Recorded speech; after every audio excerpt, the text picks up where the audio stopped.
संजय राऊत यांच्या एका वक्तव्याबाबत उद्धव ठाकरे गटाचे खासदार संजय राऊत यांनी महायुती संदर्भात मोठं वक्तव्य केलंय, तर उपमुख्यमंत्री देवेंद्र फडणवीस यांना पण टोला लगावलाय। विधानसभेचे अध्यक्ष जे तटस्थ असतात त्यांनी पक्षपाती निर्णय देऊन सरकार वाचवलं असा आरोप यावेळी त्यांनी केलाय। आम्ही जे म्हणत होतो या देशातला संविधान धोक्यात आहे, यांच्या हातून संविधानाची हत्या होत असल्याची टीका त्यांनी केली आहे। महायुती सरकार ऑक्सिजनवर असल्याचं मोठं भाष्य सुद्धा यावेळेस संजय राऊत यांनी विधानसभा निवडणुकीपूर्वी केलंय, त्यामुळे मोठ्या चर्चांना उधाण आलंय।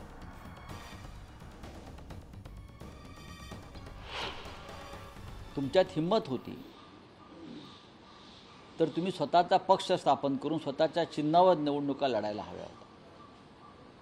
लोकसभा निवडणुकीत मिंध्यांनी जिथे जिथे ते उभे राहिले तिथे लाखो मतं विकत घेण्याचा प्रयत्न केला। हेलिकॉप्टरमधून कसे पैसे उतरत होते आपण पाहिलं आहे।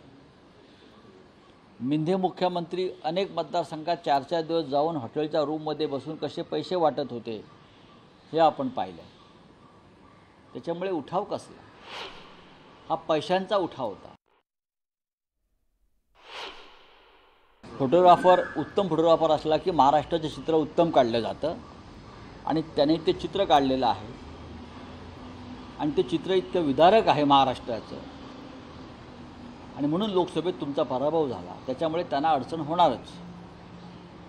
होणारच। देवेंद्र फडणवीस हे आता महाराष्ट्राच्या राजकारणात दखलपात्र राहिलेले नाहीत, इतकंच मी सांगू शकतो।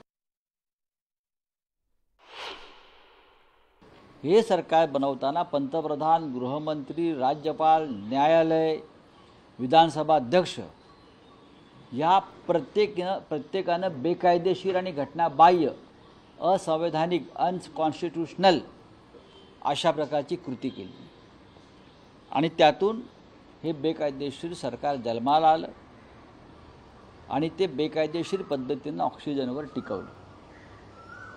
त्याच्यामुळे हे सरकार जे आहे हे फसवणुकीतून निर्माण झालेलं सरकार महाराष्ट्र राज्याच्या छाताडावर बसलेलं आहे।